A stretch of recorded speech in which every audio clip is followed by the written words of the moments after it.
Why is protein so unfair? सुनने में बहुत ड्रामेटिक लगता है ना, unfair, but that's the truth. जो 10 ग्राम प्रोटीन आपको दाल से मिल रहे हैं और जो 10 ग्राम आपको अंडे से मिल रहे हैं वो सेम नहीं है। बिल्कुल सही सुना आपने। प्रोटीन का भी एक रैंकिंग सिस्टम होता है। इस रैंकिंग सिस्टम का सिर्फ एक बेसिस होता है, क्वालिटी। और ये क्वालिटी सिर्फ एक चीज़ से डिसाइड होती है, अमीनो एसिड्स। सोचो, अमीनो एसिड्स लेगो की पीसेस की तरह हैं।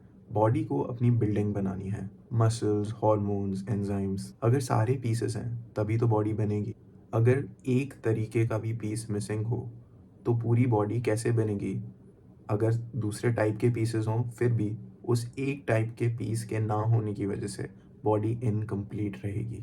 इसी तरीके से अंडे का पीस या अंडे की अमीनो एसिड प्रोफाइल सबसे ज़्यादा कंप्लीट या स्ट्रॉन्ग मानी जाती है, कंप्लीटली बैलेंस्ड।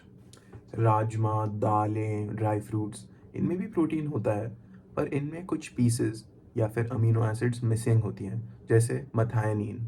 इसीलिए अगर आप 10 ग्राम प्रोटीन राजमा से लेते हैं वर्सेस 10 ग्राम प्रोटीन अंडे से, तो वो इक्वल नहीं होते हैं। राजमा का प्रोटीन ज़्यादा इफ़ेक्टिव नहीं होता है और एग का प्रोटीन ज़्यादा इफ़ेक्टिव होता है। इफ़ेक्टिव को आप अब्जॉर्प्शन से भी कनेक्ट कर सकते हैं। अब अगर मुझे एक टियर लिस्ट बनानी हो तो मैं एस टियर में रखूँगा एग, चिकन, फिश, मटन और other red meats, milk and whey. A tier में मैं रखूँगा सोए और किनवा।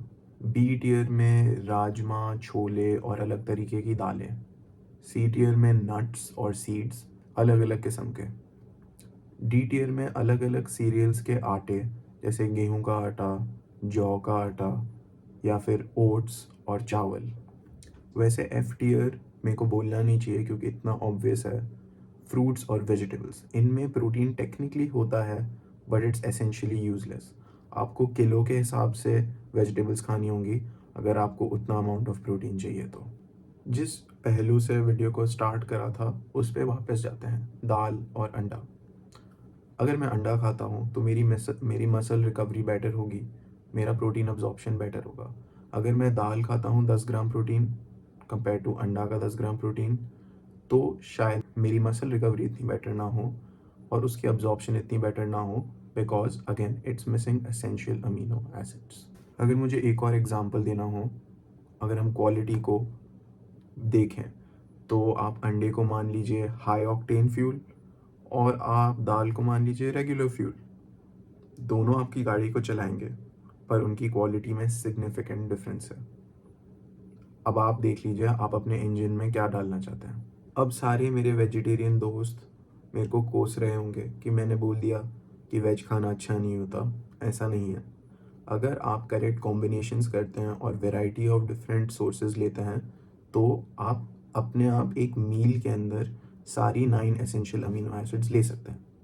फॉर एग्जांपल, राइस के अंदर कुछ अमीनो एसिड्स नहीं हैं जो दाल के अंदर हैं, और दाल के अंदर कुछ अमीनो एसिड्स नहीं हैं जो चावल के अंदर हैं। तो हमारे जो बड़े बुजुर्ग थे वो बहुत अक्लमंद थे। उन्होंने राजमा चावल, दाल चावल ऐसे कॉम्बिनेशंस करे जिससे उनकी अमीनो एसिड प्रोफाइल पूरे मील की सिग्निफिकेंटली इम्प्रूव हुई। हाँ, प्रोटीन अनफेयर है, पर अब आप टियर लिस्ट देख चुके हैं, आप थोड़ा समझ चुके हैं, आप ये गेम जीत सकते हैं।